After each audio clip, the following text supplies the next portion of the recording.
Hello, everyone. Hey, welcome again to Hot Bread Wednesday. Again, it's a delight and a pleasure to be again with my brothers and sisters to share the word in the few minutes that we have. And again, so many times people highlight David, and I want to share out of the text, out of Psalms 71, but it's Psalms 7 through 11. The Bible says, David says, I have become a wonder to many, but you are my strong refuge. Let my mouth be filled with praise and with glory all the day. Do not cast me off in time of old age. Do not forsake me when my strength fails. For my enemies speak against me, and those who lie in wait for me, for my life take counsel together, saying, God has forsaken him. Pursue him and take him, for there is none to deliver him. Now, this story sounds so familiar.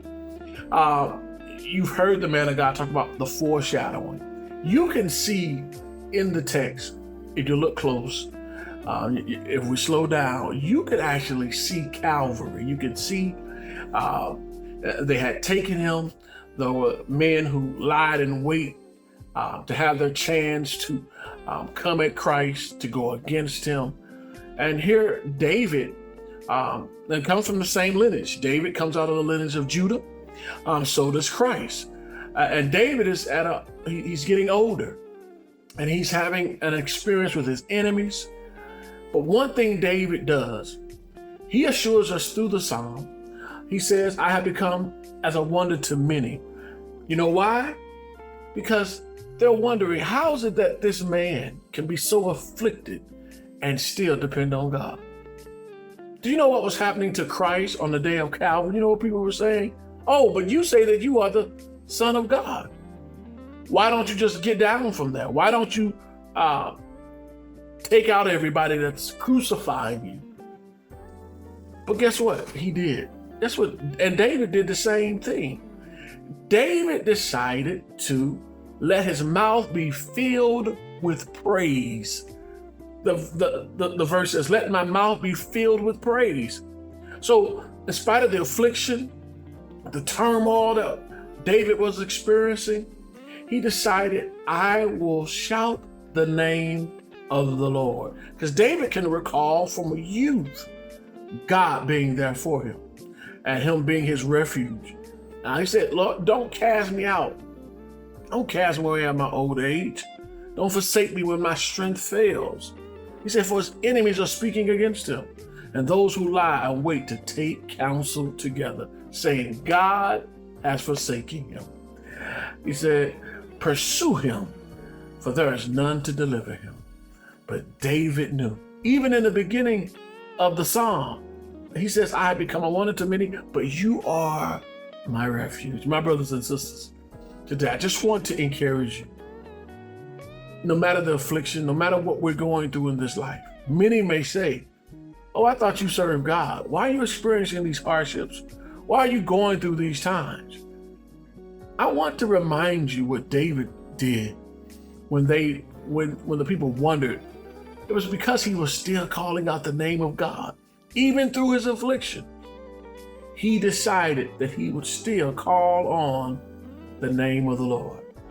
So in our trials and our tests, many people may see us.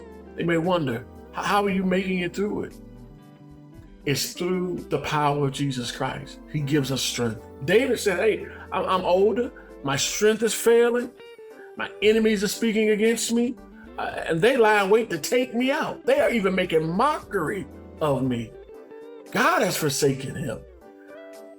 And they have decided, let's get him now because he seems to be weak. Isn't that somehow things happen in our lives or trials come when we at those moments like, wow, why did this have to happen now? Why did they have to start talking about me now? Why did they have to put these pressures on me now? When it seems we're at our weakest moment, the Bible says he is strong. And we must do what David did. He realized who his refuge. He realized God is his refuge. No matter what he was experiencing, he knew who to run to when his strength was failing.